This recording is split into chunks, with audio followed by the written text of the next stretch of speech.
ایک خاتون احد کے موقع پر نبی صلی اللہ علیہ وسلم کی خیریت دریافت کرنے کے لیے نکلی، کیونکہ لوگوں کے درمیان یہ بات مشہور ہو گئی کہ آپ علیہ السلام کو نعوذ باللہ شہید کر دیا گیا۔ صحابہ اکرام میں سے کوئی شخص انہیں ملے اور ان سے عرض کرنے لگے، تعزیت کرنے لگے کہ آپ کے والد محترم غزوہ احد میں کام آئے اور شہید ہو گئے۔ وہ خاتون کہنے لگی، والد اللہ ان کو جنت میں انشاءاللہ ہماری ملاقات کروا دے گا، اللہ انہیں جنت میں اعلیٰ مقام نصیب فرمائے۔ بتاؤ پاک پیغمبر صلی اللہ علیہ وسلم کیسے؟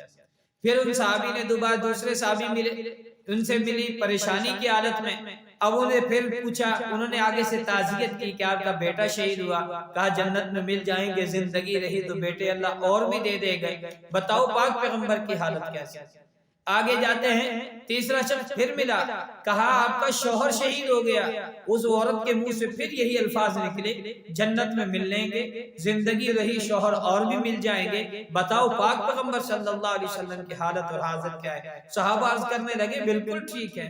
آپ دیکھیں اسی کو کسی شاعر نے کیا خوب کہا ہے، چلی تھی ایک ضعیفہ جستجو حال کرنے کو، کسی اچھی خبر کا بڑھ کے استقبال کرنے۔ یہ عورت جا رہی ہے کہ کوئی اچھی خبر ملے، اور خبریں بہتر ہے، مسلمان کے نزدیک بہت اچھی ہیں، لیکن اچھی خبر انہیں یہی ہے کہ آپ علیہ السلام کی زیارت ہو جائے، میں اپنی آنکھوں سے دیکھوں۔ حالانکہ صحابہ تسلی دے رہے ہیں کہ آپ محفوظ ہیں، ہلکی سی مصیبت اور آزمائش آئی تھی، اللہ نے ہمیں الحمدللہ رحم کیا، غلبہ نصیب فرمایا، لیکن جب تک دیکھ نہ لیا اس وقت تسلی نہ آئی۔ جب دور سے دیکھا کہ آپ علیہ السلام بالکل خیریت سے ہیں، جب دور سے دیکھا کہ نور تجلی ہے، پکار اٹھی، اب میری تسلی ہی تسلی۔